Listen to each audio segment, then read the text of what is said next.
So this is going to be the final video in this series, and to end I wanted to just show you a quick and dirty way of composing melodies. And I wanted to make this course DAW agnostic as much as possible, so not relying on techniques that are specific to Logic in this case. And the reason I mention that is that this technique has kind of been replaced by some features in Logic. For example, in the piano roll, if we open it up, we have scale quantize options here. But this is a good way of being able to quickly compose melodies within any DAW and make sure you're always staying within a certain key. So the first thing we need to do is work out what the key of the track is. So I'm going to load up Mixing Key Studio Edition and calculate what the key is. So I'll put it over to keys.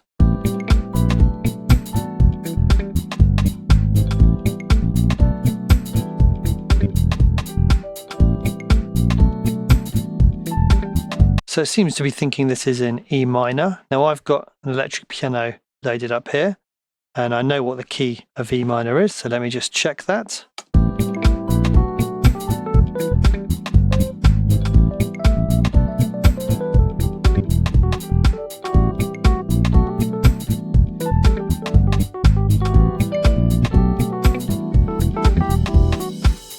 Yep, sounds like that is the key which fits well.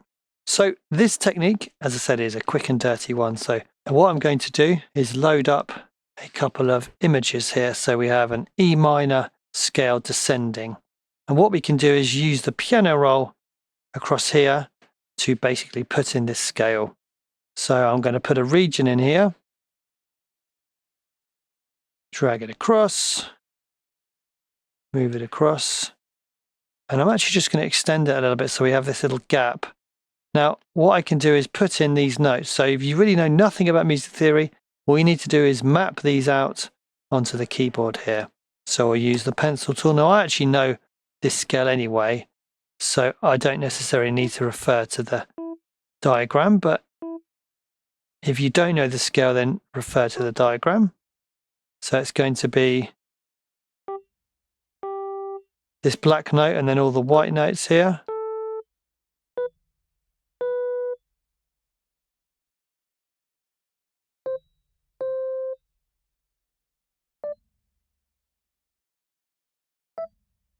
Okay, there we have the E minor scale. So you can see, just double check you've got it right. Okay, so now we have these laid out, we can use this information to compose melodies, making sure we stay in the key. Now I've got an electric piano sound loaded on. So let's start here and we'll just extend this E. So I'm just going to do this very quickly. So by changing up the rhythm, we can create some interest. Let's copy this note across, go back down again. Now I don't know what this is going to sound like. I'm just obviously doing it by sight. But the important thing to realize is that we're going to get this maintaining the key that it needs to be in.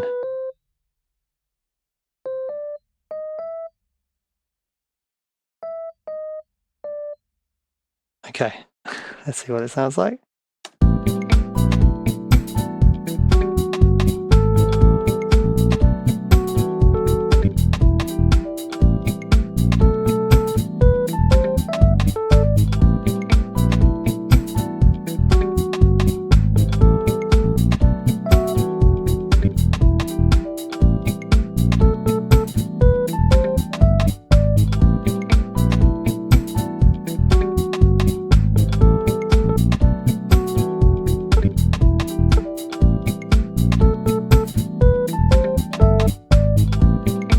So you get the picture. Not the best melody in the world, but it is harmonious and does work with the chord progression underneath because it's in the right key. Okay, so let's just slightly tweak this. And this time we're going to use a different scale, which is going to be the E minor pentatonic scale.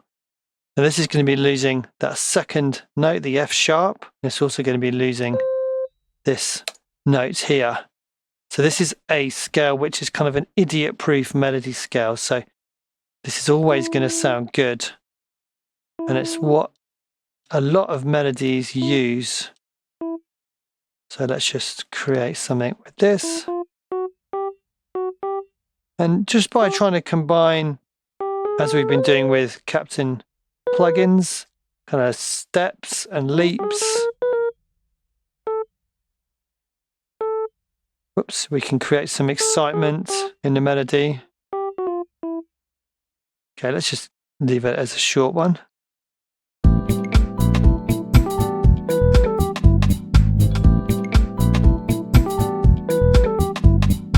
So we could vary that.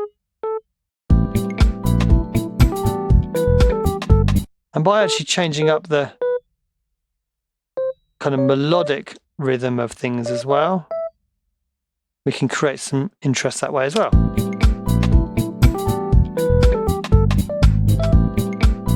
There we go. So that's just a really quick and dirty way of doing kind of the similar things we've been doing earlier on in the series with the Captain plugin suite. So to recap, what we did was I got these two diagrams which show us E minor scale and the E minor pentatonic scale. Let's just get them up side by side so you can see the two scales there. And what we did was I made a region and I added these notes in there. The first step actually was to work out what the key was, and I used Mixing Key Studio Edition for that. And that then allowed us to add the notes in. I started with the E minor scale in its entirety and then the pentatonic scale, which is great for melodies. And I just drew in a melody which you can hear, although it's not the best melody in the world, it sounds nice and harmonious and works with the chords because it's in the correct key. Okay, so that's brought us to the end of this Music Theory Hacks course. I really hope you found it useful, and I found it really enjoyable going through these features. So all that's left to say is I've been Larry, aka Get to Know, and I've delivered this video series with Groove 3 for you, and I really hope to have you back in my company for another video series in the future. Thanks for watching.